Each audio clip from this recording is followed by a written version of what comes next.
Again, whenever you need to know about approaching severe weather. WHIO. And now the moment we've been waiting for is here. Hey, I'm here for the big show. This guy, Todd, does he make you laugh? He's funny. Yes, sometimes. It's kind of a big show. Okay, boys. It's the Evening Edge with Todd Hollst. Call me now, 937-457-1290. Locally grown, seriously funny on WHIO. Did somebody say pie?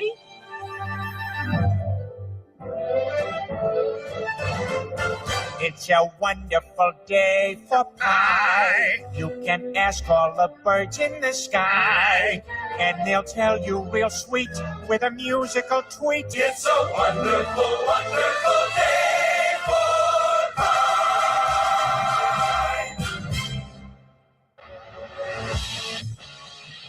It is the Evening Edge, Monday through Friday, 5 to 7. Live stream is up on Facebook and YouTube. Of course, everybody's talking about the snow.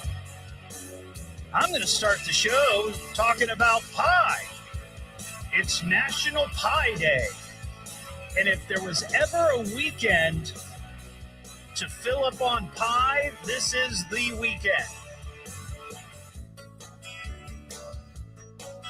Edgehead Clinton sent me a photo of the Aldi up in Piqua, and it looks like a scene from The Walking Dead.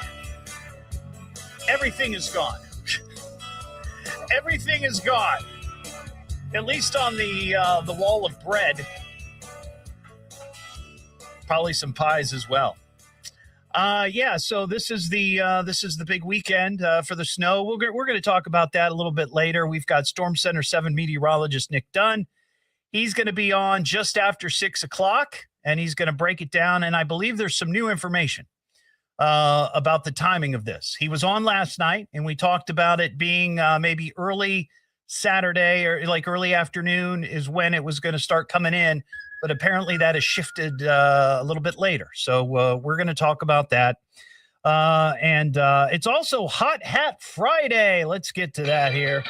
You need a hat. Look, it's a hat. Nice hat. Oh, that is a beauty. Let me just get you a hat. I love the way you wear that. Hat. Don't forget your hat. Are you going to wear that hat? I like your hat. Nice hat. Looks expensive. It's a matching hat. Big shout out to Tina Matheny. She is a lighting consultant at Premier Home Center in Beaver Creek. She sent me a hat earlier this week. Says, "Hi, Todd. Thank you for all you do, Tina." Well, thank you, Tina.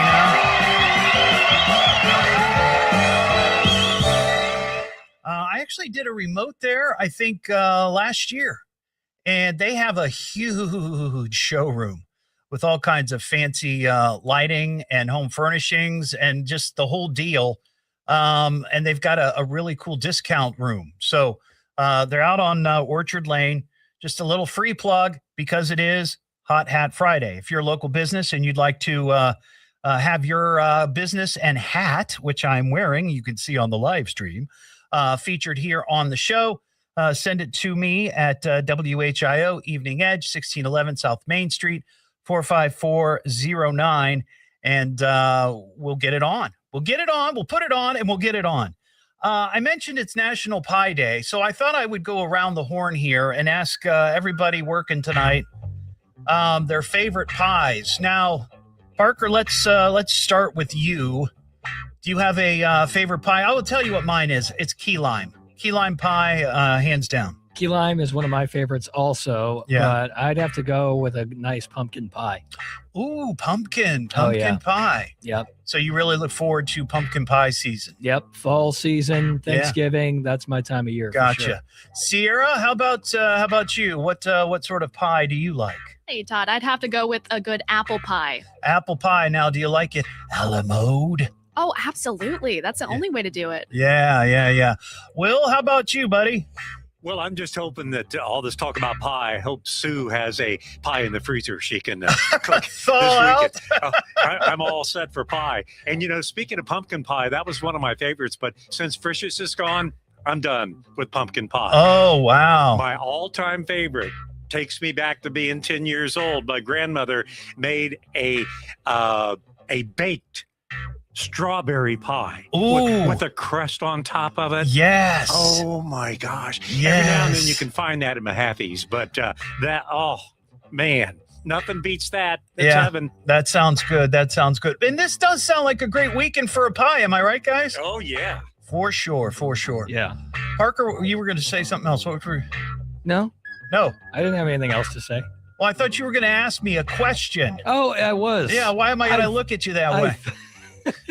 I thought Pi Day was in March, like March 14th, right? Well, see, this is what I saw today. It's National Pie Day, and I thought, well, shouldn't it be in March, like you just said? But I went back and looked, and on this date for the last 3 or 4 years, I always post it's National Pie Day, and I looked and it is National Pie Day.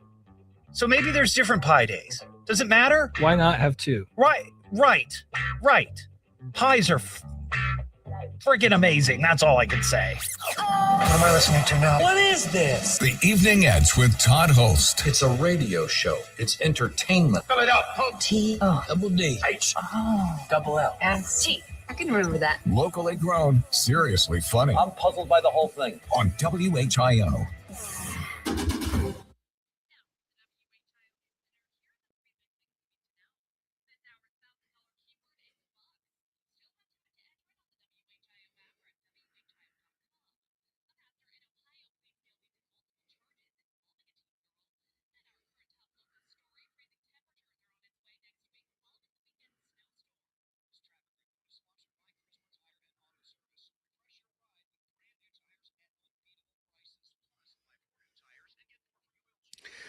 All right, everybody.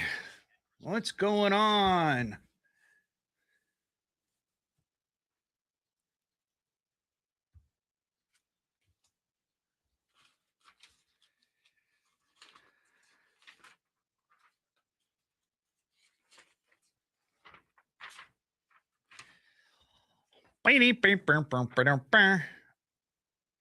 It was, Heather. That was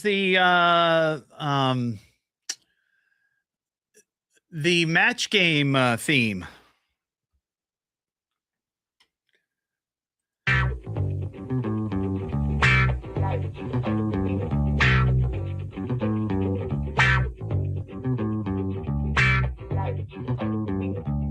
Yeah, it's just the match game theme. Remember the match game? That's right. Gene Rayburn.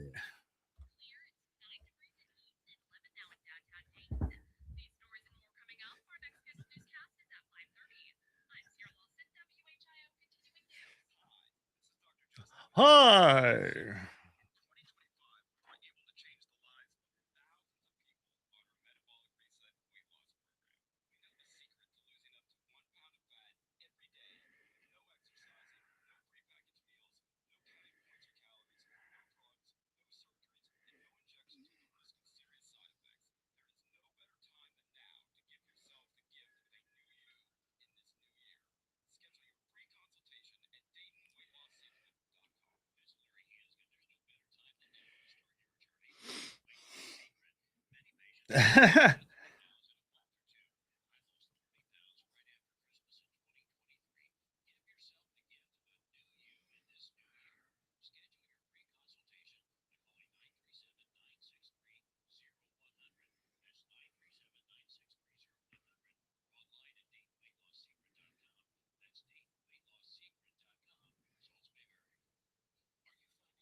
Is there a change in the weather?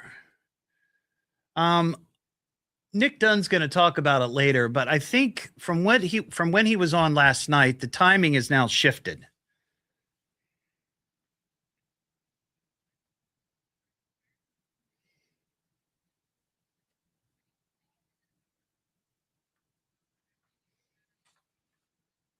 Is it freezing here? Well, right now in Dayton, it's 9. So, Jude, yes, it is freezing. It is freezing.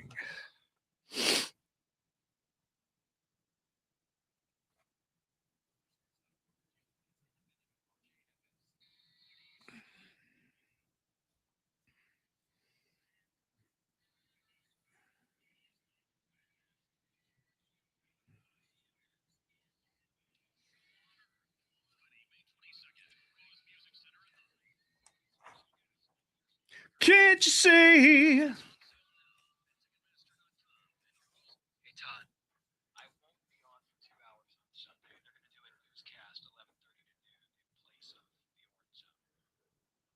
Oh, so you're not going to be on at all? I will be on, but not. Oh, okay. Okay. So we can still tease it and talk about the playoffs this weekend. Okay. Can you give me a rundown on the playoffs and, like, you know, who's playing and all that? I have no clue.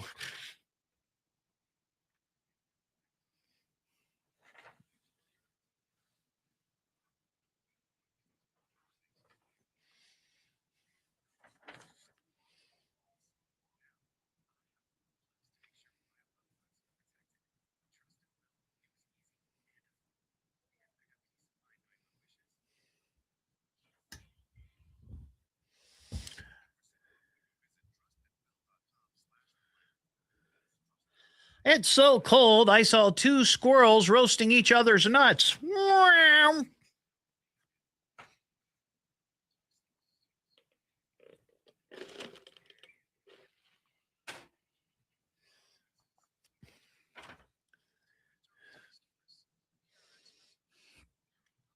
Maybe that's what we need. We need a bunch of "it's so cold" jokes.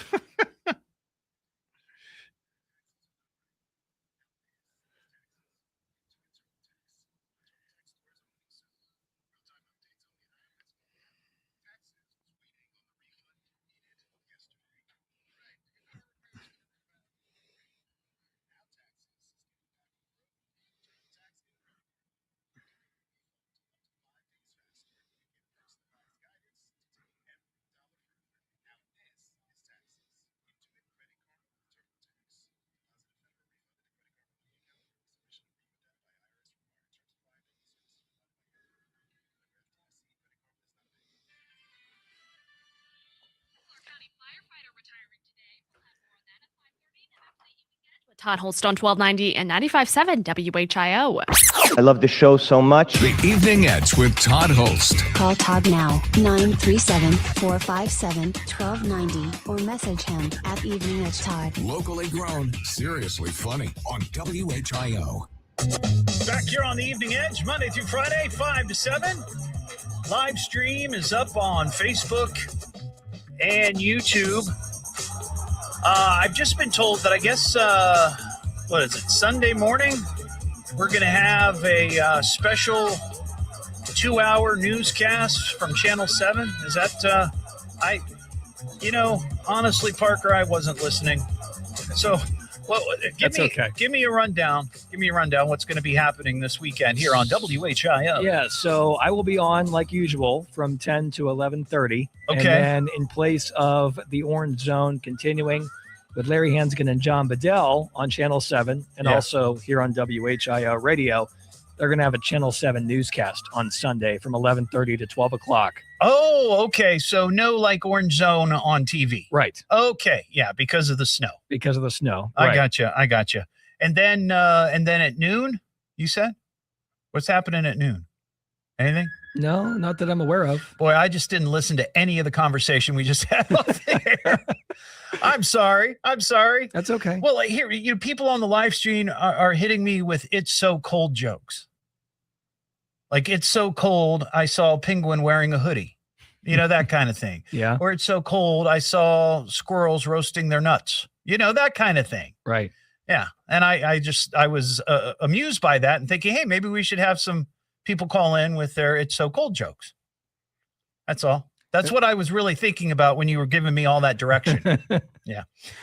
We got some mail real quick here. Pack up and jaw jack, and it's time for mail call. now. Master, I have mail for you. The Fatman. Oh, I'm a big fan of yours. The mail is here. Your hate mailbox is full. If you'd like to shoot me an email, it's eveningedgetodd@gmail.com. Said, howdy, Todd. Thought you'd like to see this. Don't listen to you on this during the week, LOL, but so glad we have it. Take care, Dan in Springfield. Now, I know this is radio, and you can't see what I'm going to show you, right? But imagine this. Imagine one of the old, transistor radios, okay? That's, it's red, and it's plastic, and it spells out the word radio, okay? And in the I, down the middle, says WHIO 1290. Look at this for the folks on the live stream. Yeah.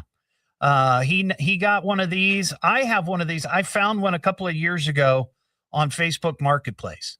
Doesn't work, but I would love to, I would love to have people that might still have these. It spells the word radio, and it says WHIO on it. This was a premium they gave away years and years and years ago when we had a promotional budget. But they're so cool. So if you have one, send me a pic. What am I listening to now? What is this? The Evening Edge with Todd Hollst. It's a radio show. It's entertainment. Spell it out, folks. T-O-double-D. H. Oh, double L. And T. I can remember that. Locally grown, seriously funny. I'm puzzled by the whole thing. On WHIO.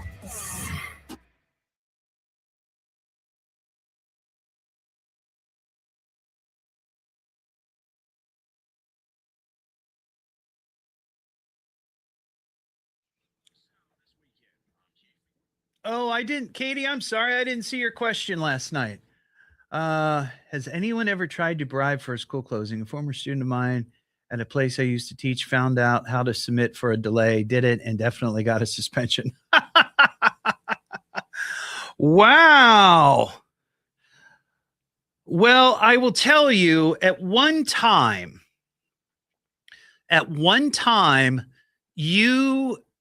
all the schools at the beginning of the school year would get a code word. This is true. You would get a code word. And when there would be school closings or delays, the superintendent or somebody from, the school had to call in. They had to identify who they were and then give you the code word. Now, and I remember working, I'm going to go through this again. This is a great conversation. But I remember sitting in the WHIO newsroom and answering the phone calls on nights like this or mornings or whatever, when there's going to be delays.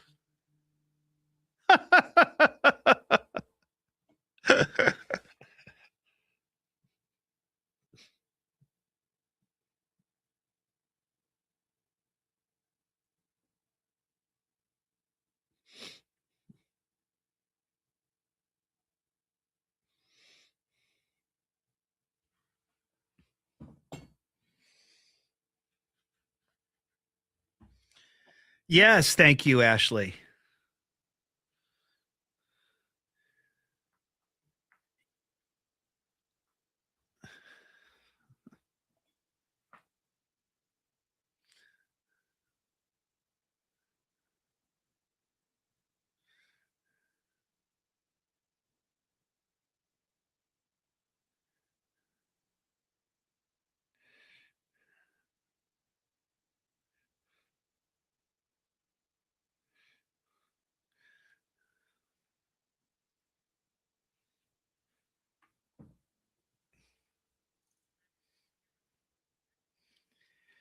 Hey, Dan, how you doing? Hey, I just read your email. Look at that. I just read your message and the picture. Look at that. I hope you heard it. Did you hear it?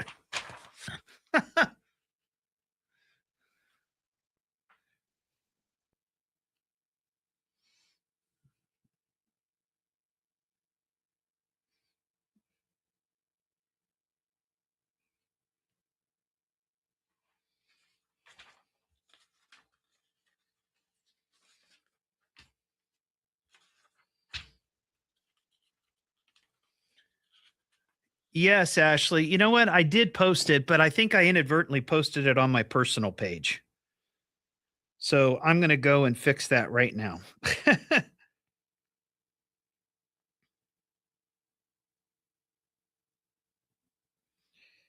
Did I? No, I posted it on my face. No. I posted it on my show page.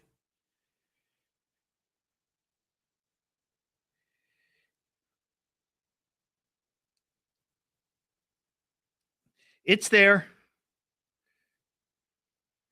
Yep, it's there. Yes, Jude, my wife is doing well. She's finally able to raise both arms like that. Maybe not that quick.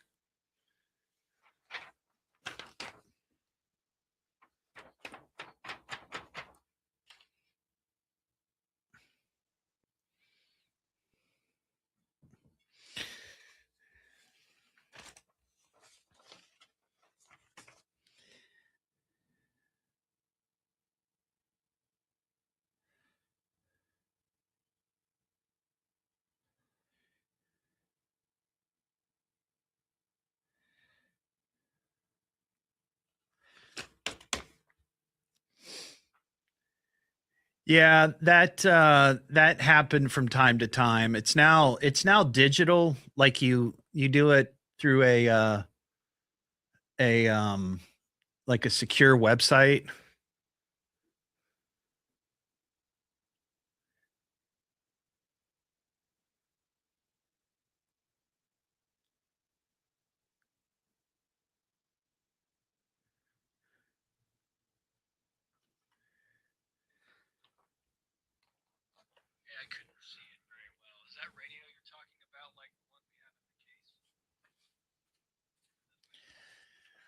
I kicked myself before I came back to work here in 2017. I was at an antique place down in Miamisburg with Mary, and they had one of those little radios, and it was only like 15 or 16 bucks.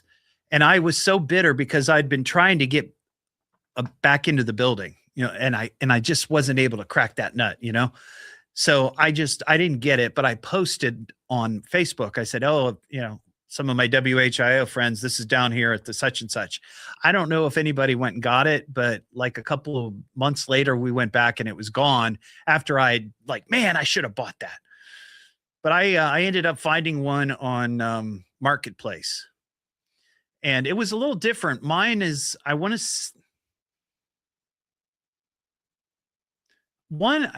don't know. Mine might be white with red lettering.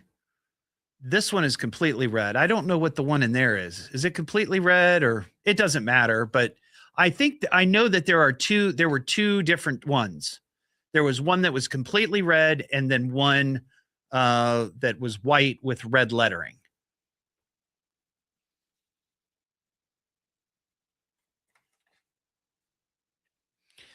Hey, Leslie.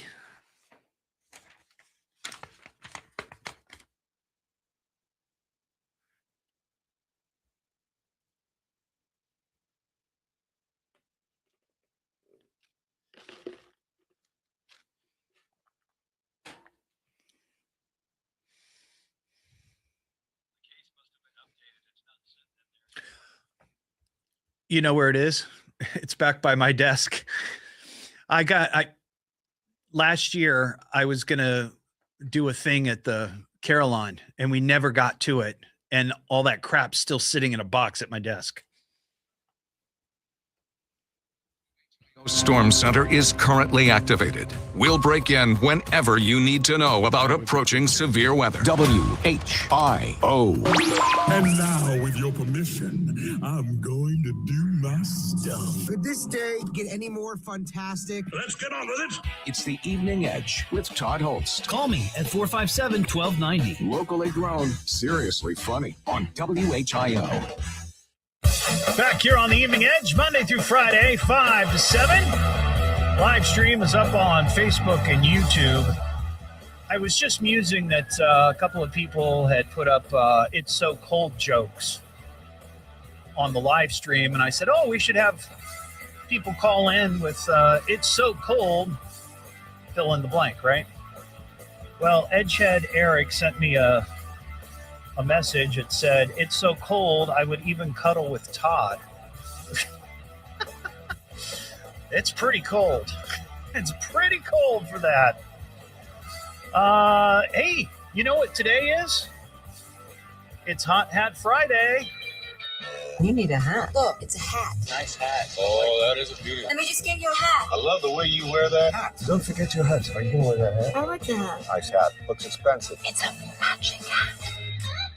And a big shout out to Tina Matheny. She works at Premier Home Center in Beaver Creek. She sent me a ball cap today to add to my collection of ball caps. If you're a local business and you'd like to get a little free airtime, little publicity here on the show, it's absolutely free. All you got to do is just send me a ball cap with your logo on it. Or you could send me a like a knit hat, like a winter hat. Or you could send me, I'm really hoping for a fez. I'd love to have a fez with somebody's logo, or maybe a cowboy hat. I do have my my Russian Ushanka with me today. I should put that on. Let me put that on real quick for the folks on the live stream. They, I think they'll enjoy this. Here you go. Look at that. I look just like a Russian. Pretty cool, huh? Anyway, send me your hats at WHIO/Evening Edge. 1611 South Main Street, Dayton, Ohio, 45409. Somebody also on the live stream asked a question, and I'm going to ask Nick Dunn this when he comes in a little bit after 6:30. But Katie asks, has anyone ever tried to bribe for a school closing? She says, a former student of mine at a place I used to teach found out how to submit for a delay, did it, and definitely got suspension. Now, it's interesting because people probably wonder how that all works, right? Well, back in the day, when I first started working at WHIO Radio in 1993, from time to time when we would have big snowstorms coming in during the week when there's, the possibility of school delays, I would be one of these people that would go into the radio newsroom and I would sit by the phone. And all of the superintendents or somebody from the superintendent's office from each school district at the beginning of the school year would have a certain code word. And it would always be something like snowball or snowpack or, just something easy that people could remember. And they would call in and they would say, this is Superintendent so-and-so from such and such school district. We have a closing tomorrow. And I would be on the other end of the phone. I'd say, what's the code word? And they would give me the code word. Now, if it was correct, we would make the announcement. If it wasn't correct, we would not make the announcement. So if some smart kid, figured out how this works and tried to call in, if they didn't have the code word, they're out of luck. However, in this instance that Edgehead Katie's talking about, some kid found out, I guess, the code word and called in and managed to get the school delay. Now it's done electronically. There's really no way for that to happen. If you're going to try to cancel school or something, you're going to have to be a computer hacker or something like that. It's not gonna happen. This Sunday, Parker Testa is going to be on the radio with his weekly Orange Zone sports program.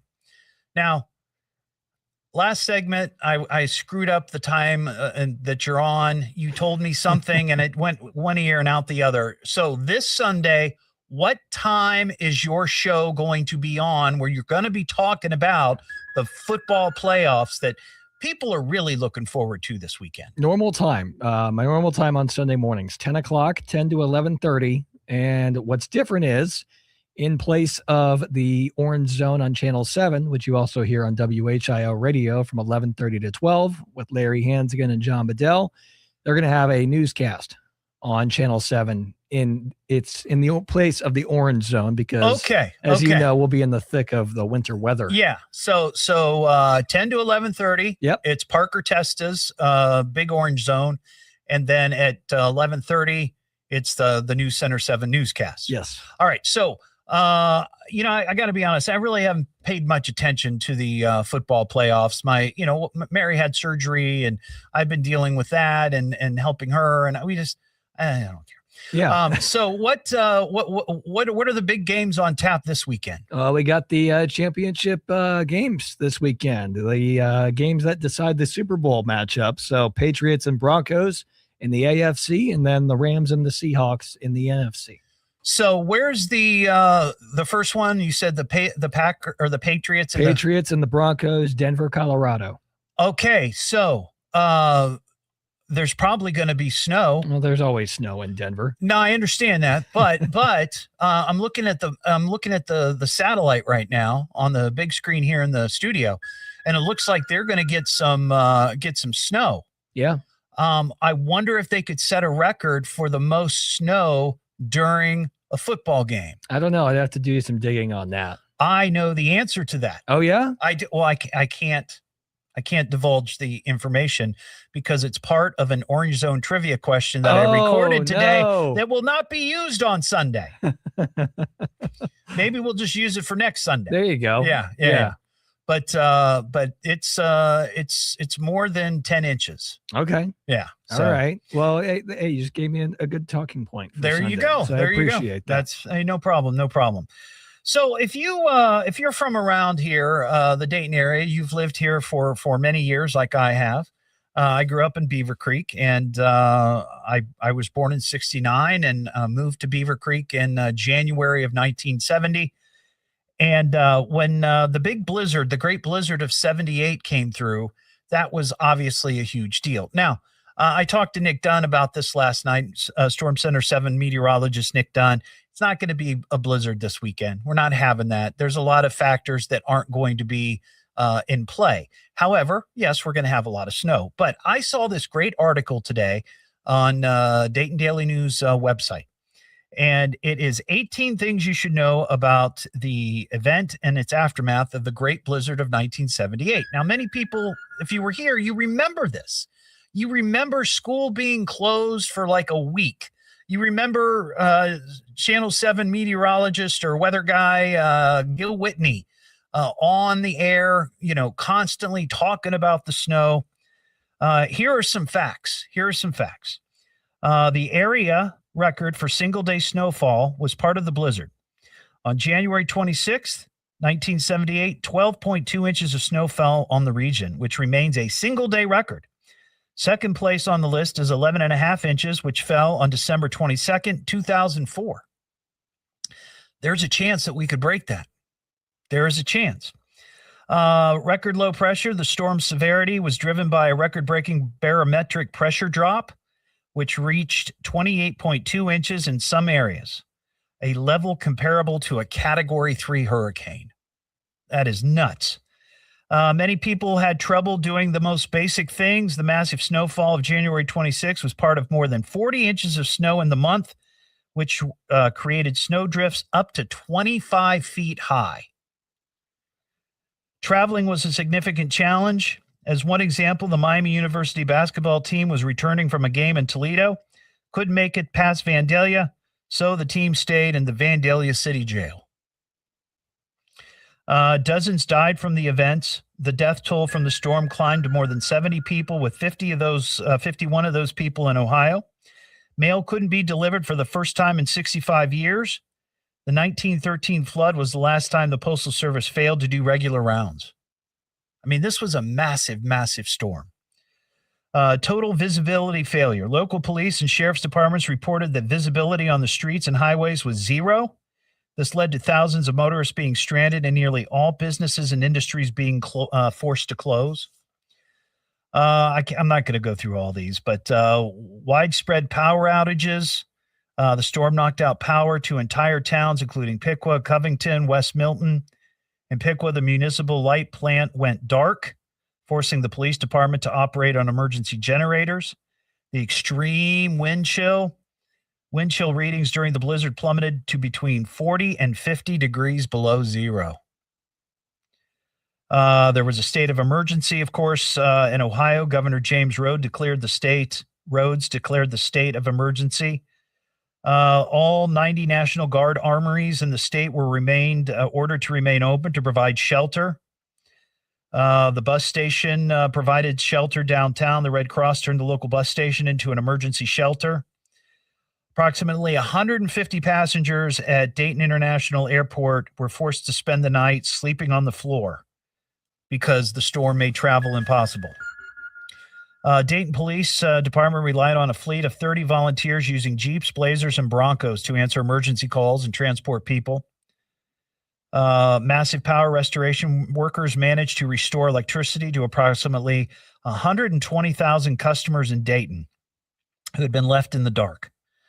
The wind velocity, this is crazy. The winds were so powerful, gusting at times at over 100 miles per hour in some parts of the state, that they didn't just drift the snow. They packed it into concrete like mounds that could support the weight of a person or even a small vehicle. That's how strong the winds were. And many hospital employees were forced to work double and triple shifts because their coworkers could not make it in through the snow. Some staff members ended up staying at the hospitals for 3 straight days. Now, we're not going to have any of that. Hopefully. We're not going to have any of that. But man, oh man, I remember that storm. I was probably 7 or 8 at the time. And I remember going outside and the snow being all the way up to our garage roof with the drifts. And I mean, it was the storm itself was a nightmare. It was awful. But of course, the days that followed were kind of fun for the kids, but not so much for the parents. I can imagine. You know the term cabin fever? That's what it was. It's the Evening Edge with Todd Hollst. Call Todd now, 937-457-1290, or message him at Evening Edge Todd. Locally grown, seriously funny on WHIO.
Somewhere I have a special edition of the Dayton Daily News that they put out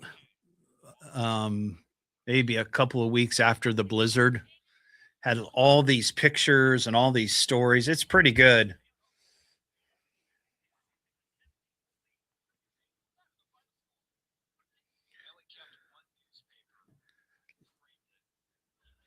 Let me guess. Was it sports related? Colts related? No. That'd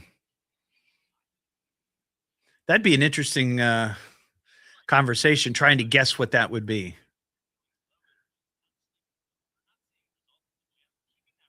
What sport?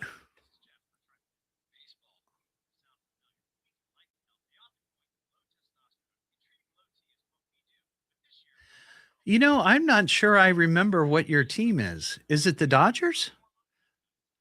Okay. So was it recent, like when they won the World Series? Yeah, it was 5 years ago.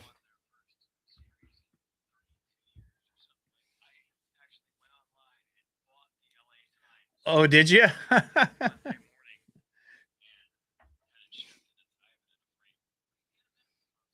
That's cool.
From the birthplace of aviation, WHIO Dayton, WHIO FM Pleasant Hill. Nobody likes to be told what to think. Our news is right down the middle. Dayton's News and Talk is WHIO. Depend on it.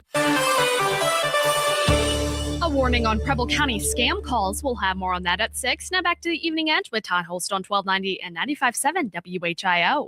Yeah, I love the show. The Evening Edge with Todd Hollst. Call Todd now, 937-457-1290, or message him at Evening Edge Todd. Locally grown, seriously funny on WHIO. Back here on the Evening Edge, Monday through Friday, 5 to 7. Live stream is up on Facebook and YouTube. Coming up after the news, scheduled to appear, Storm Center 7 meteorologist Nick Dunn. He's going to break down the storm coming in this weekend. May have some slight changes with the timing from when he was on last night, but we'll chat about it. Sherry and Troy, what's going on, Sherry? Yeah. Hey. When you were talking about the blizzard, Yeah. my dad was actually classified as mission essential on the base. Oh, wow.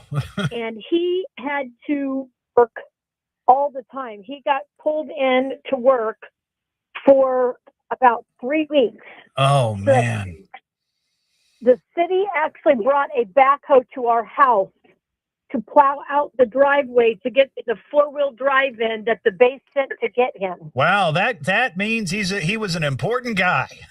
Yeah, he was classified as mission essential. He worked in the water department, so he had to travel all over the base and keep the stuff going in every area of the base while the blizzard was going on. Wow, that's crazy. Yeah. That's crazy. And I got stuck at home shoveling the snow for 3 weeks. Oh, that's the worst part. Yeah, that's but the other worst thing part. that was weird was I lived in New Carlisle. There wasn't any milk or bread or eggs. Oh, in of course town. not. Yeah. And luckily, the farmers came in about every 2 days and brought in what they had at their houses. And the or let them set their wagons up in the store parking lot to sell them so that people could walk get it. up. Yeah. Wow. That's crazy. Good, not great memories, but back to it's the house. yeah. But it's those are quite the memories, Sherry. I appreciate it. I got to fly here. Great story. 937-457-1290. Coming up, we got Nick Dunn. He's going to talk about the snow. What am I listening to now? What is this? The Evening Edge with Todd Hollst. It's a radio show. It's entertainment. Spell it out. T-double-D. H. Oh, double L. And T. I can remember that. Locally grown, seriously funny. I'm puzzled by the whole thing. On WHIO.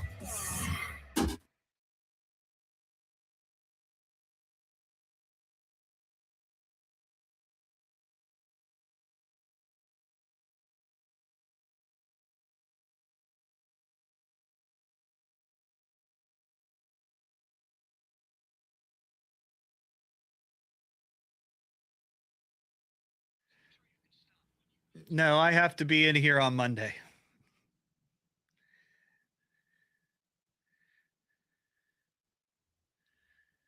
I have to be here on Monday.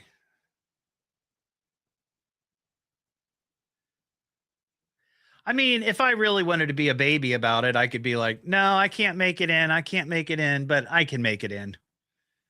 I've got a 4-wheel drive vehicle.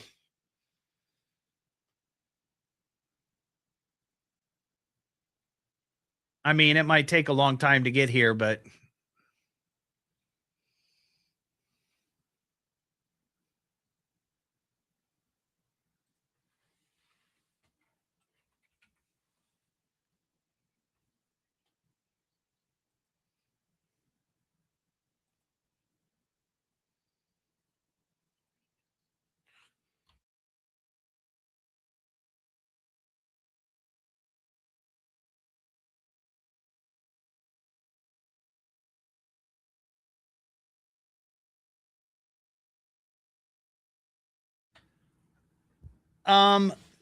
Jude, I could, I mean, we have the equipment that I could do the show. But Bryce. I love that. Oh, Bryce, that is priceless. Thank you. We have the equipment to do it. I'd rather just come in here and do it. I used to have a little mini studio. And then we moved a couple of years ago. And I still have a bit of a little production studio, but I don't have the wherefore to go live without some of our equipment here. In fact, what's interesting is the very first Evening Edge show that I ever did on during the week, because I started my show on Sundays, but the first Evening Edge show that I did was on like a Monday, September 8th or something like that. Again, this was a number of years ago. I actually got COVID the week before and couldn't come into the building, but I didn't want to delay the show. And they brought out a remote unit, and I did my very first show from my house, and it was not good. So Seth has a comment about the show format. What is that? Is he going to complain?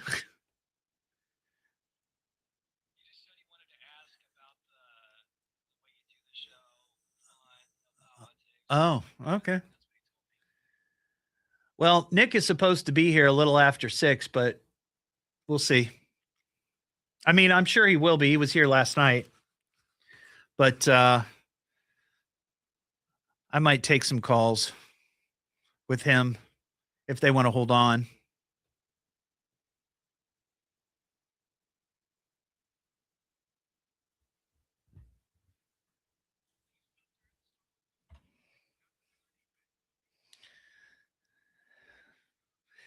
Yeah.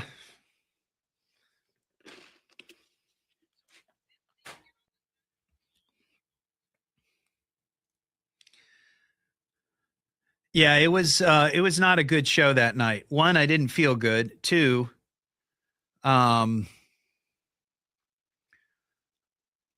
was connected to the studio, but it was just jinky.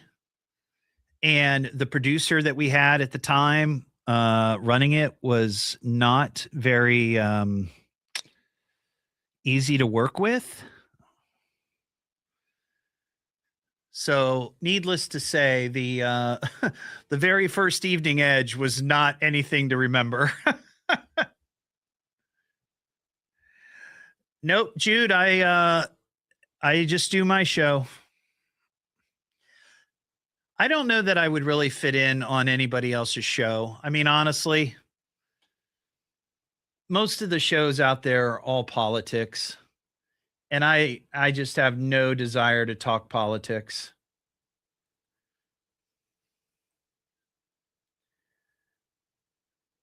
I mean, I grew up in the era of, my parents always taught me, don't talk politics, don't talk religion and mixed company. And I just prefer to keep my politics to myself.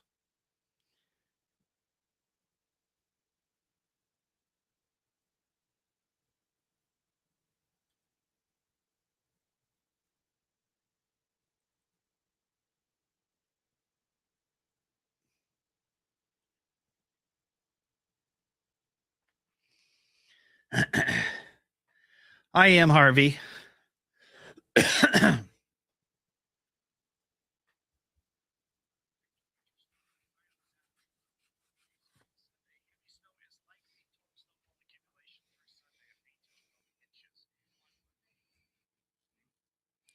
It's pre-recorded. Shh.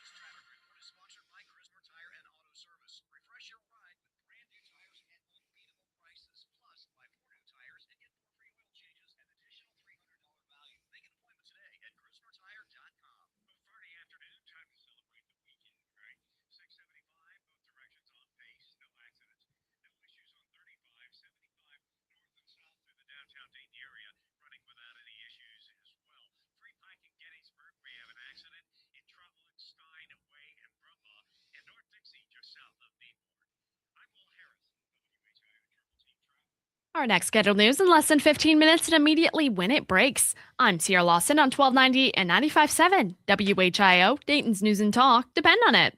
The WHIO Storm Center is currently activated. We'll break in whenever you need to know about approaching severe weather. WHIO. He's one the radio on. Okay, I see we need to kill 2 hours. Who is this clown? First name, Todd. That show, off the radio. Do you listen? He makes me laugh. He's tolerable. You can hear for yourself. 5 o'clock every day. It's the Evening Edge with Todd Hollst. Call me now, 937-457-1290. Locally grown, seriously funny on WHIO. Gotta get the bread and milk. I gotta get the bread and milk. I gotta get the bread and milk. I gotta get the bread and milk. Oh my God, I gotta get the bread and milk. I gotta get the bread and milk. I gotta get the bread and They said snow. I gotta get the bread and milk. Oh my God. I gotta get the bread and milk. I gotta get the bread and milk. Oh my God. I do hope you got the bread and milk. It is the Evening Edge, Monday through Friday, 5 to 7, live stream on Facebook and YouTube. Got a studio guest, Storm Center 7 meteorologist Nick Dunn. We're going to talk to him in just a minute or two. But I started talking about the blizzard of 78, and that opened up the floodgates. So I got a couple of calls I want to get to. And Nick, you more than welcome to jump in on this, okay? Yeah, I just talked about that at 6 o'clock, so this is Yeah. awesome. I love it. 937-457-1290. Let's talk to Beth in Richmond. Hey, Beth, how you doing? Pretty good. How you doing? I'm well. Thanks for hanging in there. So do you remember the blizzard of 78? Oh yeah, I do. Because Yeah. I missed work for a week. You still there? Yeah, I'm here. Okay. Yeah. My phone's acting funny. But when we finally got out, Dad piled us all in the car, Yeah. and we went driving. And there's a picture of him somewhere. He was 6'2", trying to reach the top of a snowdrift and couldn't reach it. Oh, wow. Yeah. Now there was another bad snowstorm in the early 60s. Mm-hmm. I remember that because we went to school and had to drive home in a snowstorm. So it came And- in during the day while you were at school. Yeah. Man, The bus driver ended up in the ditch not far from our house. Oh man, I always remember. Thanks, Beth. I appreciate it. I always remember when snow would come in during school days when you were there. This fantasy that we're not gonna be able to get home. We're gonna have to spend the night at school. Yeah. Yeah. Let's talk to Tony in Miamisburg. Hey, Tony. Hey, how's it going? Good. What's up, man? Not much. I'm a few years.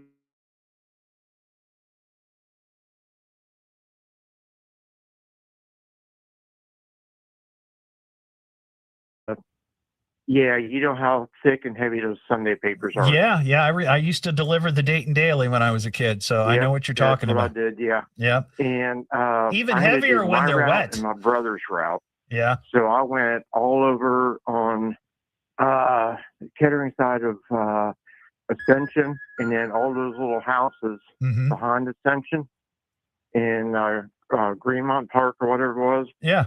I started out about 4:30 in the morning, and I never got back home until 9 o'clock that night. Oh my gosh! But That's a you long know day. what? Kudos for you for finishing it. You know, I would never would have done that. I was dragging the sled. Oh man! And I would sit there and load up the sled, go deliver papers, go back and get more, and do it again. Wow. Well, good job. Good job for you, Tony. I appreciate your call. Hey, it's going through that snow and everything. We knew what it was like. Yep. It's not going to be that bad this weekend, but Nick's going to talk about that here in 1 minute. Seth in Beaver Creek. Hey, Seth. Hey, how's it going? I'm doing well. How about you? Not bad. Hey, I've got you on speaker. Is that a problem? No, that's fine. Just stay close to the speaker. Yeah. Hey, so I'm wondering if you could just explain to me why you decided to limit your topics to exclude all politics, all religion, so on and so forth, especially on Wing It Wednesday. So why don't I talk politics and religion? Yeah, even if somebody's willing to buy you wings on like Wing It Wednesday, would you be willing to talk a little bit of politics with them if it was not partisan politics? No, no, because here's the thing, Seth. There's all these other shows on the station that talk about politics, and of course, religion plays into that.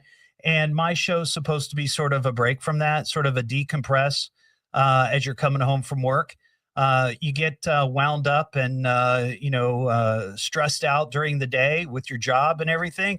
My show is just supposed to be an easy place to land and have a little fun. I have no issues with people talking politics or religion in their own life or doing whatever, but that's not what this show is. And just because I'm on a station that has a lot of that doesn't mean that I have to be that way.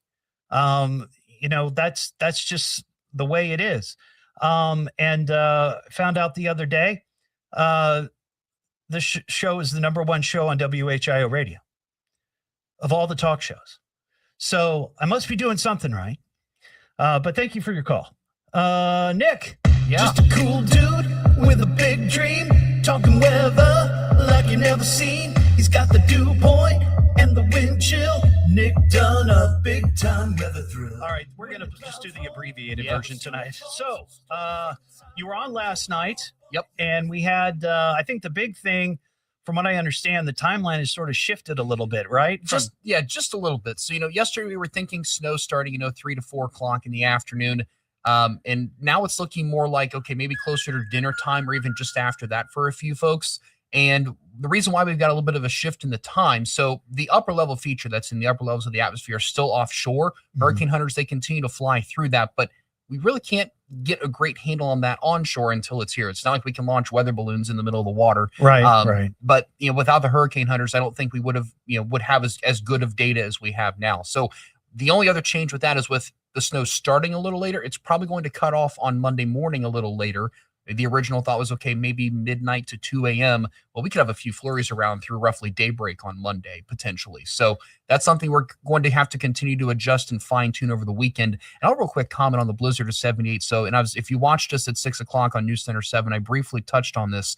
This is actually on the anniversary weekend of that in theory. And so I know there've been a lot of, questions swirling, hey, can you even call this a mini blizzard? And the answer is no. Right. You have to have 3 specific criteria, if you will, that have to all be met simultaneously. You've got to have 35 plus mile per hour gusts. You've got to have 1/4 mile visibility, and you either have to have falling or blowing snow. If one of those happens for 3 hours in a row, sure. But if not all 3 happen simultaneously, it's a wash, and you hope to maybe try to beat that again. But, and blizzard has nothing to do with the amount of snow whatsoever. The last blizzard warning that we even had here in the WHIO area was December of 2012. So that's going way back, some 4,000 plus days. Yeah. We've had last time we've had a blizzard warning. So do I think we could approach the limit when it comes to visibility? Maybe. But we're certainly going to get there with the falling and blowing snow. But the wind is going to be the big limiting factor to preventing a blizzard this go around. Yeah, this list of interesting facts about the blizzard of 78 I read off earlier. The area record for single-day snowfall was part of the blizzard, January 26th, 1978. 12.2 inches fell on the region. And that, I guess, remains the single-day record. It does. And then the second place was in 2004, 11.5 inches.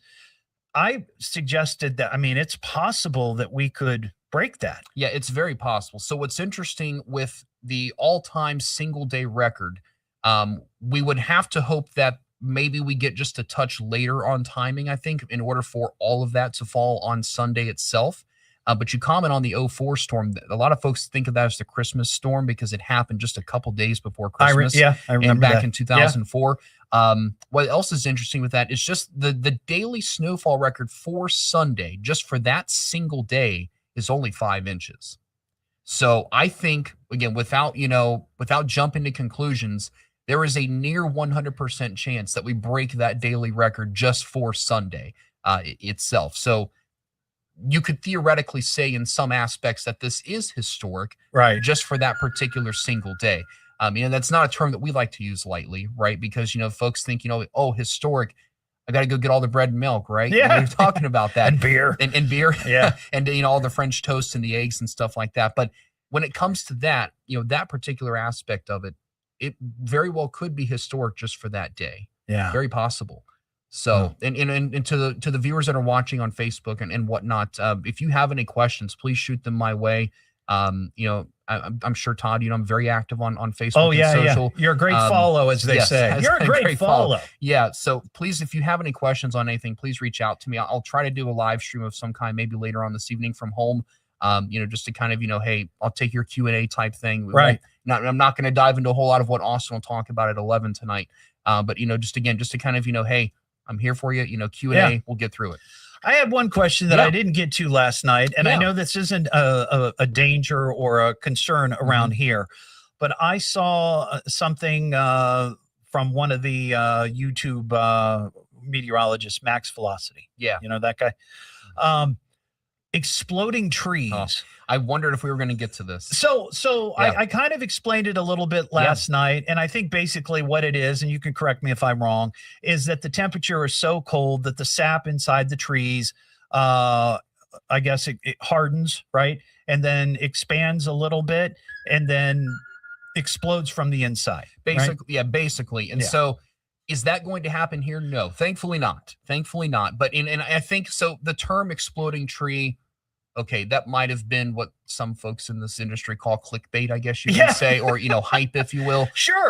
Has it happened before? I'm sure it has. Yeah. But, sometimes there are things that, folks try to spin as, oh, how can I spin this to... No, I got you. But it's interesting that you bring that up, though, because, in parts of Minnesota, I mean, we're looking at wind chills minus 50, minus 60. Yeah. I mean, and that's on the new formula. If we were on the old formula for wind chills, we're talking minus 70, minus 80. Yeah. And that's just the wind chill itself. But the reason I brought it up, I brought it up is that and can you hang on? Yeah, absolutely. Okay. Yeah. During the break, I want you to think about the weirdest weather phenomenon that you are aware of. Okay. I mean, you have a vast knowledge of all these weird things that happen with the weather. Yeah. And it doesn't have to be winter storm related. Yeah. I'd like you to think about that. The weirdest weather phenomenon that you are familiar with, and then talk about it. Okay. Okay. You got it. Hang in there. What am I listening to now? What is this? The Evening Edge with Todd Hollst. It's a radio show. It's entertainment. Spell it out. Double D. H. Double L. And T. I can remember that. Locally grown, seriously funny. I'm puzzled by the whole thing. On WHIO. All right. So Clinton says he missed the timing of the storm. Can you hit some of this again real quick for the folks on the live stream? Yeah. So we've got a couple dozen people watching. Yeah. So for those of you watching the live stream, so timing, again, it's shifted just a little bit, and there are still just a couple of very minor, intricate details. So my advice to you is if you have any plans Saturday, just make sure you are home by 7, 8 o'clock in the evening. If you can at least do that, I think you'll be in good shape. There could be a few light snow showers falling before then, but if you have something to do, that's going to be hey, you get home at that time and you're still going to be okay. Snow really picks up in intensity as we get past midnight going into early Sunday morning. And as that happens, from I would say roughly daybreak on Sunday through dinner time Sunday, it's just going to be an all-out heavy snow across the entire viewing area. And that's the Miami Valley here. So those of us Richmond, Indiana, that you guys are included in that too. Snowfall rates could be 1/2 inch to 1 inch per hour at times. And so with this being a dry, fluffy snow, it's going to add a fluff factor. So we'll add it pretty quickly. And I think we'll see a few flurries as we get towards very early Monday morning, and then things taper off. But just because the snow stops, we're not done. We've got the bitter cold. We're talking wind chills, 10, 20 below zero at times next week. And we don't have air temperatures getting above 15 in the 7-day forecast at all. And to just kind of add pain to misery, because we know misery loves company. Yeah. Late Tuesday going into Wednesday, there's a very weak system coming through, but we have just enough moisture in the atmosphere, maybe a 1/2 inch to 1 inch of new snow then. So just to kind of add to it. More snow. Very light. Very light. Yeah. But it's going to seem like... Yeah. It's going to seem a little bit on the strange side. So that's the timing of the storm. But, I've stressed to folks, roads are going to become rock solid. I know we got a big football day Sunday. A lot of folks are going to be out. They're going to find ways to try to go out anyway. The more folks that drive, the snow's going to pack down, and that's only going to make it more difficult for crews.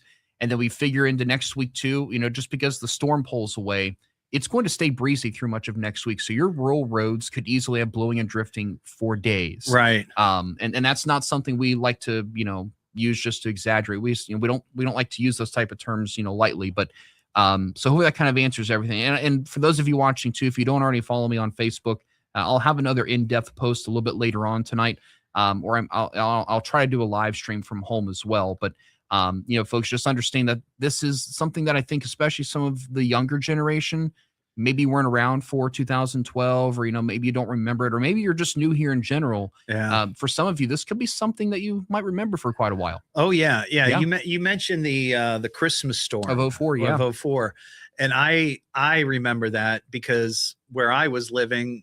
I was living in a 2-bedroom apartment in Beaver Creek with my son, and we decided to have Christmas at our house on Christmas Eve. Yeah. Because I was the only one who had an SUV and could go get everybody. Yeah. So I went and picked them up because, it had snowed a couple of days prior, but it was a lot. Yeah, a lot. Absolutely. So. I've got my weather phenomenon picked out. Oh, awesome. And it does have to do with something into next week. We might have briefly touched on it last night, but I'll explain why that's an issue for next week. So cool. Somebody asked about thunder snow. Yeah, so that's not going to happen this go around, unfortunately. And I almost want to say we're almost too cold for it this go around. If this system were coming in and air temperatures were, say, closer to 20 or 25 degrees, the snow would be a little wetter, and so we would have a little bit more instability, I feel like, to work with. But I think we're almost going to be too cold this go around with temperatures in the teens and single digits. The air is just so cold, it's just not going to be able to contain a lot of energy. Would I rule it out maybe in Kentucky? No. They're going to maybe be a touch warmer, and they will be just a little bit closer to the center of the low. But I don't really think that's an issue for anybody that I can think of, at least off the top of my head, even just kind of, looking countrywide. But it's interesting that gets brought up too, because typically in these bigger systems, you find that chance of thunder snow. But this is more of a bit of a strung out system, a little bit of a longer duration. And so I think that's one reason why we don't quite have that in the forecast. But I was going to pick that one, but I kind of figured that most folks probably got an idea. If they've YouTubed Jim Cantori thunder snow, he's got a montage of every single time. And there was one storm, Todd, he had, I think, 7 or 8 thunder snow. Oh, wow. Like just in wherever he was at, just in that single spot. All those claps. Yeah. And he So just what got about so what about the ice situation in the South? Yeah. Has that adjusted any? If anything, last night? if anything, actually things have perhaps looked a little worse. The National Weather Service forecast for northeastern Mississippi, so we're talking like Tupelo up to Lawrenceburg, Tennessee, that could be the sweet spot. And I hate to say it, but the Weather Service themselves are forecasting 1 to 1.5 inches of freezing rain. Oh my gosh. I mean, we talked about, how 2+ is just not feasible, and that's still the case. Right. But 1 to 1.5 is certainly on the table for them. It's destruction. You're going to see complete trees will be gone forever, more than likely. You're going Power to find lines. power line, and that the entire infrastructure is just going to have a big problem. Yeah. And then that's still that secondary area northeast of Metro Atlanta up through Charlotte, and up to 1 inch of ice is possible there. And something else to think, and I forget who just brought this up. Oh, we had a tour of kids from Northmont come in today, and Sean McIntyre, one of our salespeople, brought this up. Asheville, North Carolina, decimated by Hurricane Helene 2 years ago. Now they're going to have to contend with up to 1 inch of freezing rain, just as folks are kind of getting back together. So, and it's almost like if you remember the book of Series of Unfortunate Events. Yeah. That's kind of how that goes. Hang tight. We're coming back here, and we'll get Nick's weirdest weather phenomena. More on that at 6:30. Now back to the Evening Edge with Todd Hollst on 1290 and 95.7 WHIO. Yeah. Oh, okay. Well, let's get back to the show. The Evening Edge with Todd Hollst. Call Todd now, 937-457-1290, or message him at Evening Edge Todd. Locally grown, seriously funny on WHIO. Back here on the Evening Edge, Monday through Friday, 5 to 7. Live stream is rolling on Facebook and YouTube, and in the studio with me, Storm Center 7 meteorologist Nick Dunn, talking about the snow this weekend. Before the break, I asked you the weirdest weather phenomenon that you're aware of. Like, what's the thing that you just are blown away by, perplexed by? Yeah, and so this is something that we don't see often around here. Not just regular blizzard. You ever heard of a ground blizzard? A ground? A ground blizzard. No, I've never heard of a ground blizzard. Yeah, and so this is something that if you watched Austin at 5 o'clock, he briefly mentioned that the risk was there. So we get through the snow this weekend, and we get into next week. And I mentioned, during the break, for those of you on the live stream, it's going to stay breezy. Some of your rural areas, plows will not be able to salt at all, right? So we're going to have windy conditions. So think about an open field, and you have a 20, 30 mile per hour constant wind just blowing across those country roads.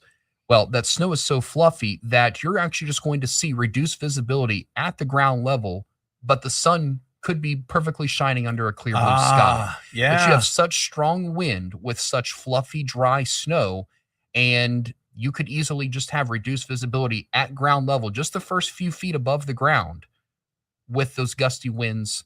The sun could be shining, could be, may only be 10 degrees Fahrenheit outside. Wow. But so that's something that we will have to watch next week. There is no such thing as a ground blizzard warning. Now, out in the Dakotas where they've had, 60, 70 mile per hour gusts after a storm comes through, they will issue a blizzard warning for that. I do not foresee that happening here.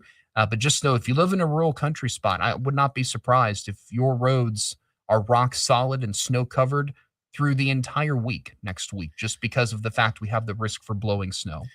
He mentioned this earlier. Nick did. If you don't already, follow him on social media, on Facebook in particular, right? Yeah, most certainly. And they can find you at yep. You just search Meteorologist Nick Dunn, and I'm there. And of course, as we go through this weekend, you can. This is the other thing I guess I'll mention real quick too briefly. There's a lot of folks that say, well, one outlet is saying this, another YouTuber is saying this. We don't want you to follow more than 2 to 3 sources at the most, because the more you follow, the more misinformation and the more confusion that could be out there. Yeah. I've heard from folks, well, you guys have updated your maps 6-7 times. No, we really haven't. In terms of our forecast lines, those have been the same since noon yesterday. The numbers have tweaked a little bit as our confidence increases, but we've not made any drastic changes to the map. And that's good from a meteorological perspective for communicating. But we would love for one of your sources to just be Storm Center 7. Follow us, check in with us, ask us questions. And then, National Weather Service is another great source. They're the ones that issue all the alerts. Right. Funny that we're talking about blizzard. I had somebody ask me today, well, why did you guys issue the winter storm warning if it's not snowing yet? Well, we don't issue those. We don't issue those alerts. Those come from the Weather Service, and so there's always some confusion there. But we would love for that to be. And then I guess a good third source is your local law enforcement, local EMA. I've built a pretty good relationship with most of our county EMAs. They like to share our stuff. So you just try to limit how much you follow. And I know sometimes Facebook will suggest a post or suggest a page. You don't have to follow them. Right. So just kind of keep that in mind as we go along. But yeah, if you ever have any questions, and Todd, yourself included, feel free to reach out, and we'll be more than glad to take care of you. I need to get your cell phone number. I don't have your cell phone number, so I can text you weather questions in the middle of the night. Absolutely. 110%. When I'm having some cocktails and asking, like, hey, what about this? What about that? Absolutely. Somebody has a question, but we got to do the news. Can you hold on for a couple more minutes? Yeah. All right, hang tight. What am I listening to now? What is this? The Evening Edge with Todd Hollst. It's a radio show. It's entertainment. Spell it out. Double D. H. Double L. And T. I can remember that. Locally grown, seriously funny. I'm puzzled by the whole thing. On WHIO.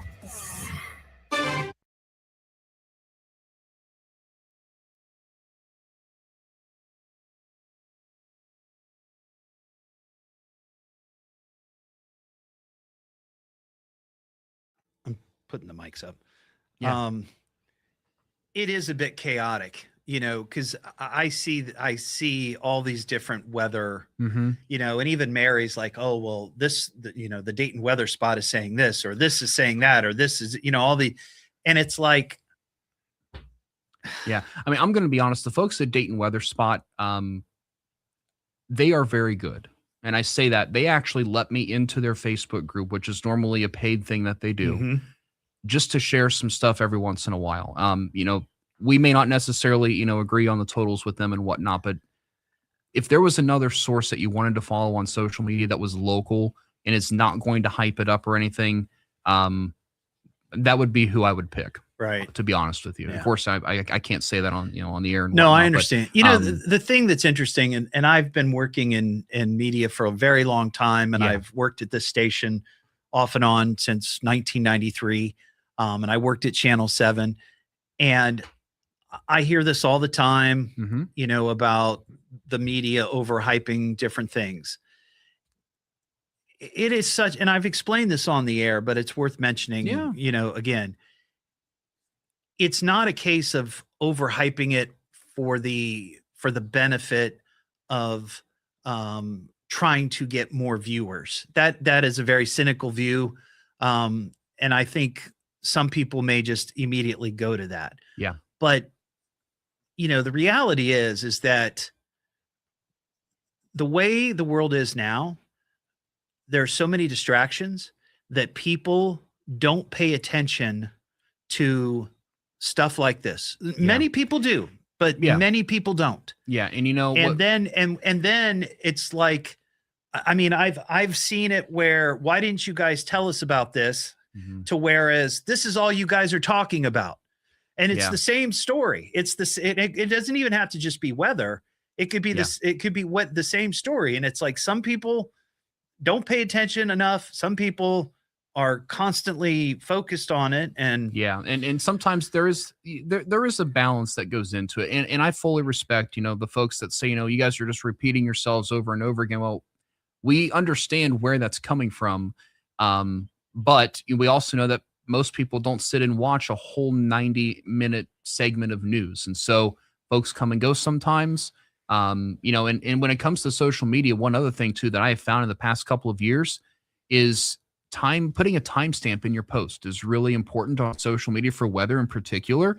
Facebook memories are an issue. And then sometimes just with Facebook's algorithm, you may not see something for, a couple of days later. Yeah. It's like when it comes to tornadoes and stuff, I actually will go back through each and every post for an event and put outdated information, like in all capital letters at the top. I mean, I'll have to do that, maybe 10 or 20 posts, and that's fine. But there's ways to get around and defeat that algorithm. So yeah, and again, like I said, and I fully respect, this is all you guys are talking about, and it's, I'll believe it when I see it. I get that. Yeah. I get it 110%. But I also think that some of that is just an over ingestion of stuff. Well, of the data thing, and stuff the like thing that. is too, and I think sometimes people forget this, is that, back in my day, you got the weather a couple of times a day. Mm-hmm. That's when you got the weather. You didn't get the weather on your phone. You didn't get the weather on your Facebook or whatever. Yeah. You got the weather when they did the forecast during the TV news cast. Yeah. You might be able to call. I remember we used to have a local phone number. And you can call, get the time and temperature. Yeah, it was like 499-1212 or something like that. And you would get whatever the forecast was. Yeah. But that wasn't it. That's not what we're talking about. You know, it's not. And so now it's constant. It so is. now and everybody's on social media, everybody's whatever, you're constantly being flooded with this stuff. And So the it other could thing be too is like, those of you who have iPhones, I don't mean to diss the weather app that's on your iPhone, but I have an interesting nickname for it. Call it the crap app. Okay. There were some of those crap apps, if you will, on the iPhone users in Tennessee that clearly live in a spot where when a system like this comes through, it's ice. It's not snow. Right. And the phone was suggesting 24 to 48 inches of snow. Nobody's even getting 4 feet of snow. And this, I even saw this as recent as yesterday. Wow. I mean, in these spots that are under the ice storm warning, it's almost like the crap app doesn't realize that freezing rain can actually accumulate. And so I don't even have it on my iPhone. And I've told some folks, hey, I would recommend you don't do that. It doesn't send you a push notification when there's a tornado warning. It doesn't send you a push notification of, hey, we're live on the air, covering snow and whatnot. So I don't mean to diss Apple because I'm an iPhone user myself, but I do not have the default built-in weather app on my phone. See, somebody asks, I just want to know the bottom line, not if or a possible. Sure. Yeah. Yeah. So we give the snowfall ranges. And if you have a chance, go back and rewatch our 5:30 full weather with Austin and I. I did a great explanation. I talked about this at a school visit today. So we give the snowfall ranges, right? So think about the low end of that number being you flunked a test, right? You didn't study, you bombed it, but you didn't necessarily get a 0. You got something. Right. Yeah. So the low end of our range for Dayton is 8. So we think that if everything just falls apart, we don't like the stuff for some reason just doesn't happen, we're still expecting 8 inches of snow.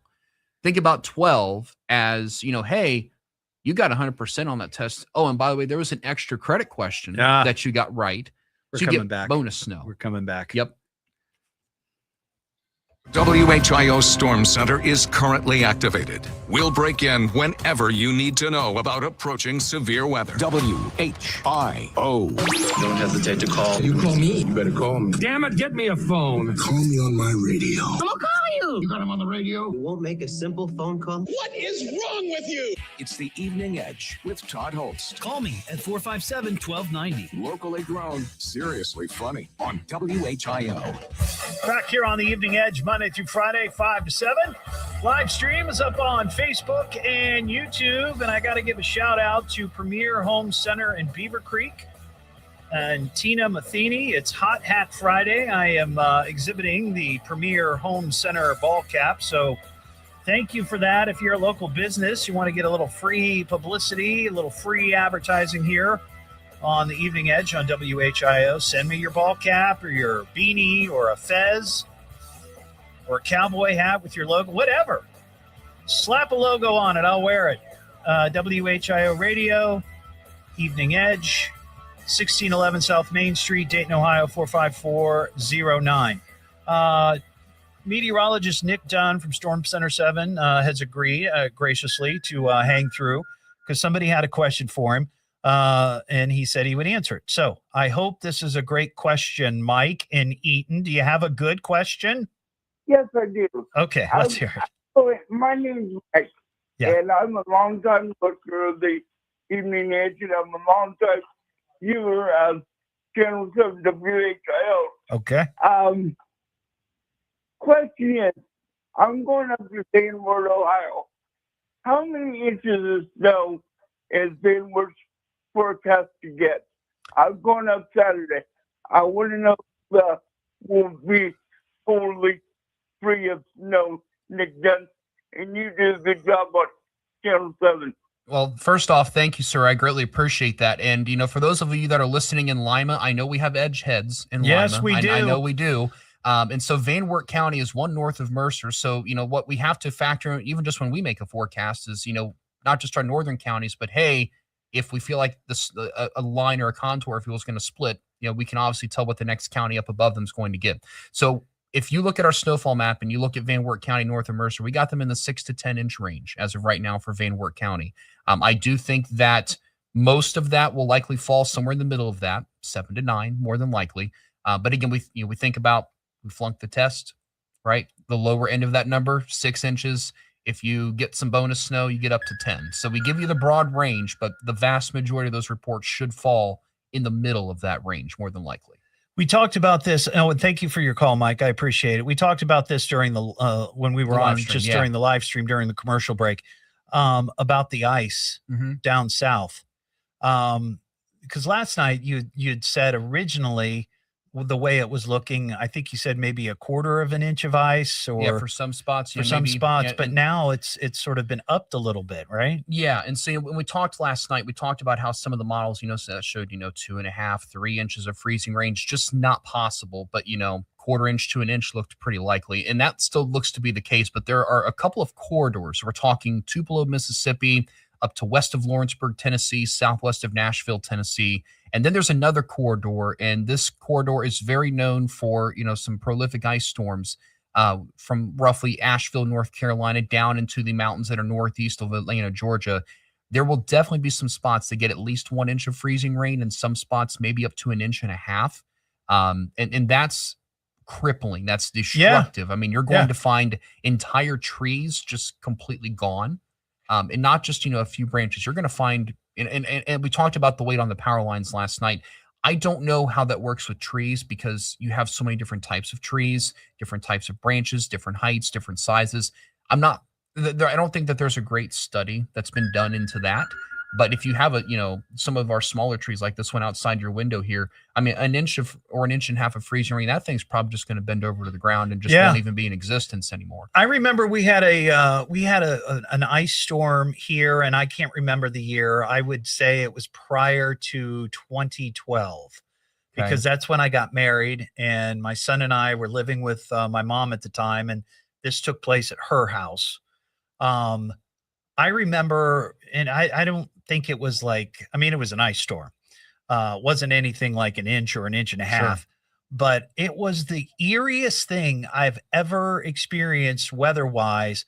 I remember going out, it was middle of the night, and the cracking and the popping that you were hearing from the just the ice, cracking, especially if it started to warm up a little bit. Yep. And the branches, it's a crazy, crazy sound. Yeah, and I think what would be more eerie is you live down south where there are some thick forests. Oh yeah, yeah. And I mean, if you have a house in a forest, gosh, I mean, I'm sure, I don't know if we have anybody listening from Mississippi or in a forested area down there, folks. If you live in a forested area, there's no way I would stay.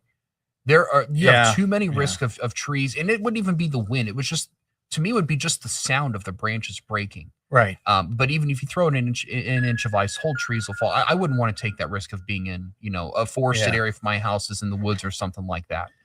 Well, I know we talked a lot about it, the storm this weekend, and I appreciate you being on. I know we have people that might just be tuning in. Yeah. Can we hit it one more time? Yeah, Let's just hit the timing of it and when it's going to come and how everything. Much, yeah. So timing. So again, we're kind of looking at if you can be home by 6 to 7, 8 o'clock in the evening tomorrow, I think you're going to be okay. Could there be a few light snow flurries before then? Absolutely. But I think we get past 7, 8 o'clock, the snow will start. It will be light at first. By 11 o'clock, we may only have a half inch to an inch, maybe 2 inches in some spots. But as we get past midnight going into daybreak on Sunday morning, which, by the way, if you're up between 6 and 8 in the morning, we will be on TV with an extra newscast. I'll be out in Storm Tracker. I'll be out having fun in it, if you will. But, yes, the good fun, though, if you will. And so we go through the entire day Sunday from roughly sunrise to sunset, give or take. We can have snowfall rates half inch to an inch per hour. So you're talking 10 to 10 and a half hours of just, I don't want to say puking snow, but you're going to be some steady to at times heavy snow. And that's going to be probably the height of the storm, if you will. We get past that time frame, the snow slowly tapers off, a few flurries or light snow showers through about daybreak Monday morning. Totals, the broad range from north to south across the viewing area, Lima, Wapakoneta, Salina, Indian Lake, looking at 6 to 10. Everybody else 8 to 12. And I know that seems kind of broad, but briefly, that low number, you flunk the test, everything goes wrong, we still expect that much. The high number, you answer every question right, you get the bonus question right, you get some bonus snow. Somebody will likely get more than a foot of snow. Where that's going to be, that part we're still a little iffy on. You're not going to see another color on the map, if you will, until probably tomorrow, and we can try to iron out where that's going to be. So yeah, this will definitely go down as something we remember for a while. I know last January, for our listeners south of roughly US 35, you had some double-digit snowfall totals. We will likely repeat that and then some with the more widespread coverage of that this go around. And the snow, you mentioned this last night, it's going to be fluffier. Yep. It's not going to be that heavy packing snow. Yeah. So on one hand, that's a good thing. It is. Because you don't have to worry about the weight of that snow being on the trees and being on power lines and all of that. However, because it is so light and fluffy, you're talking about a lot of blowing snow and snow drifts and and so I know I'm sure low visibility, all of that. And absolutely that's another concern too. And so I'm sure shovels and salt probably flying off the shelves more than likely at this point. Yeah. So here's something creative. If you have a leaf blower, okay, it doesn't have to be a high power one. And I know this would involve, staying up and whatnot. But just every few hours, just go out with your leaf blower and blow off what you can, because shoveling 12 inches of snow is shoveling 12 inches of snow, regardless if it's the heavy, wet snow or not. And it's dangerous. Health-wise, it's dangerous. Absolutely. When we have, sub-zero wind chills, if you can get out there every few hours with a leaf blower and just, keep it manageable, then it won't be so bad. Yeah. But yes, that involves, you got to put on the heavier coats multiple times. You're going through different layers and whatnot. But I actually had my, soon-to-be mother-in-law get our leaf blower ready to go, get it charged up today. We have multiple batteries.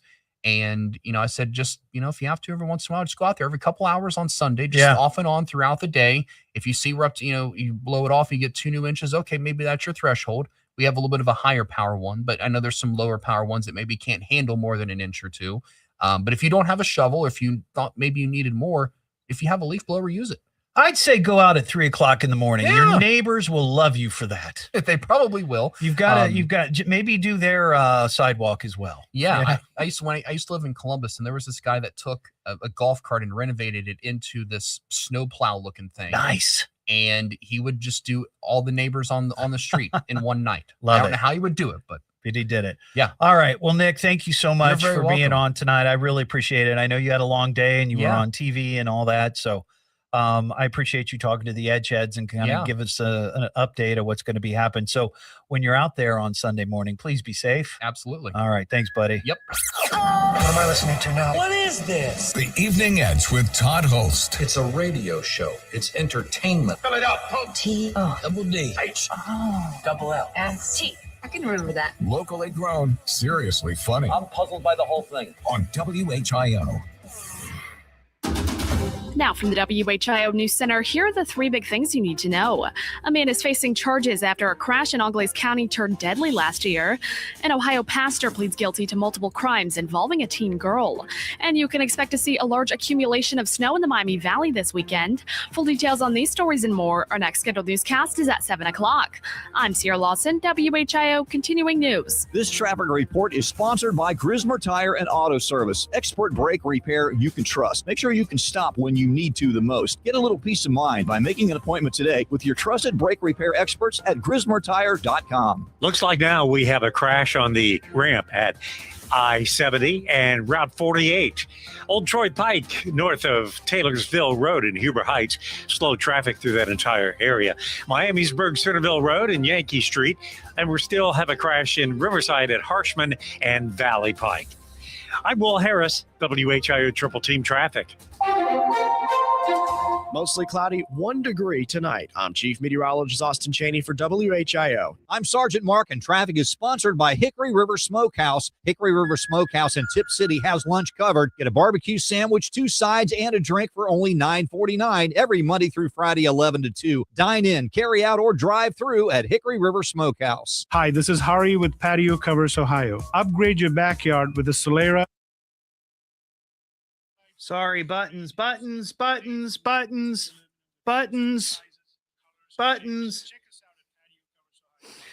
Sorry about that. I got distracted. Mary's asking me where we're going for dinner.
Nah.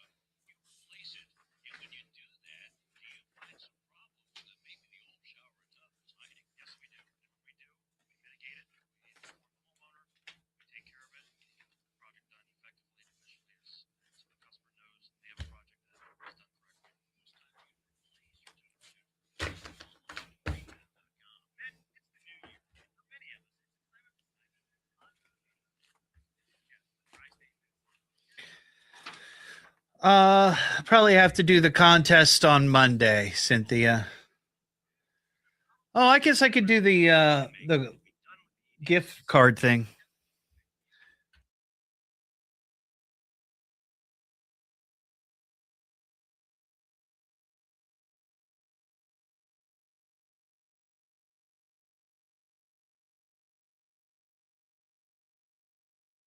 We're going to do the gift card thing here.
Do it, Bryce.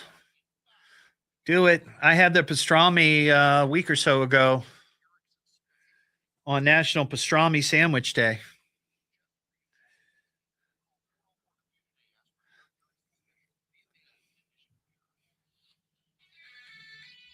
From the birthplace of aviation, WHIO Dayton, WHIO FM Pleasant Hill. Nobody likes to be told what to think. Our news is right down the middle. Dayton's News and Talk is WHIO. Depend on it. An upcoming winter storm warning this weekend. We'll have more on that at 7 o'clock. Now back to the Evening Edge with Todd Hollst on 1290 and 95.7 WHIO.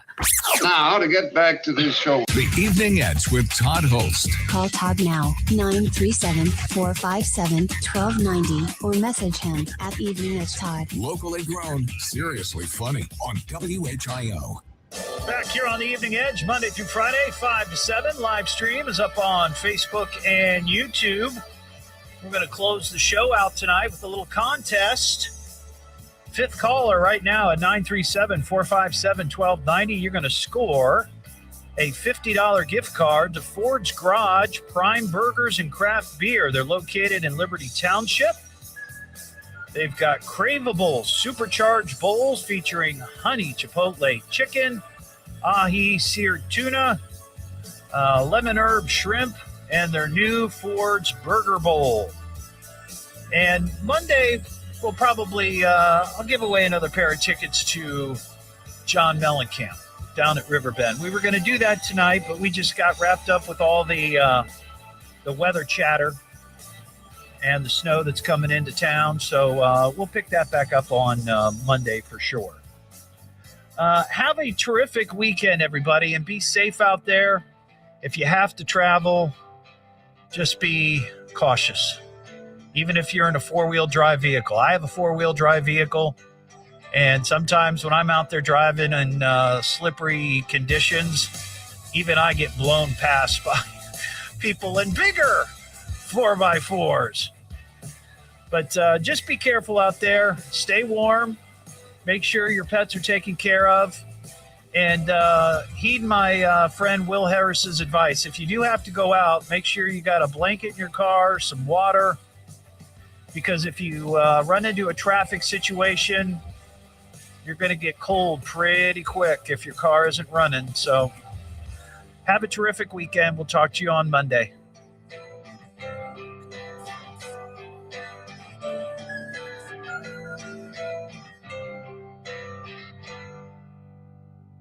Well, that's all, folks. Put a fork in. Came, we partied, we conquered. Is that all there is? Yeah, that's all she wrote. Next time will be better. Well, at least he tried. Thanks for listening. Until next time, we'll be seeing ya.